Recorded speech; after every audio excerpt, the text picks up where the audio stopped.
চলতি বছরের 4.5 মাসেই দেশে ধর্ষণ মামলা হয়েছে 2000-এর বেশি, যার বেশিরভাগের তদন্তই শেষ হয়নি। যেসব চাঞ্চল্যকর ধর্ষণ মামলার রায় হয়েছে ট্রাইব্যুনালে, সেগুলোর বিচার কাজও উচ্চ আদালতে থেমে আছে। আইনজীবীরা বলছেন, বিচারক সংকট আর মামলা জটেই ধর্ষণ মামলার বিচার বছরের পর বছর ধরে ঝুলে আছে। দ্রুত নিষ্পত্তিতে উচ্চ আদালতেও আলাদা বেঞ্চ বা ট্রাইব্যুনাল গঠন করা যেতে পারে বলে মত দিয়েছেন সাবেক বিচারক ও আইনজীবীরা। সহকর্মী রিয়াজ রায়হানের রিপোর্ট।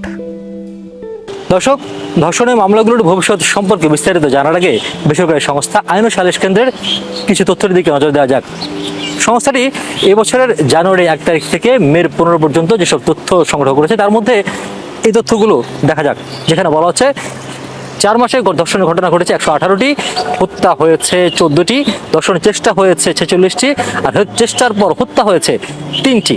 এবং এই যে তথ্যগুলো, তার মধ্যে আরও একটি তথ্য রয়েছে, সেটি হচ্ছে ধর্ষণের পর আত্মহত্যা করেছে 2 জন। আর সারা দেশে এসব ঘটনার মামলা হচ্ছে 2000-এর বেশি।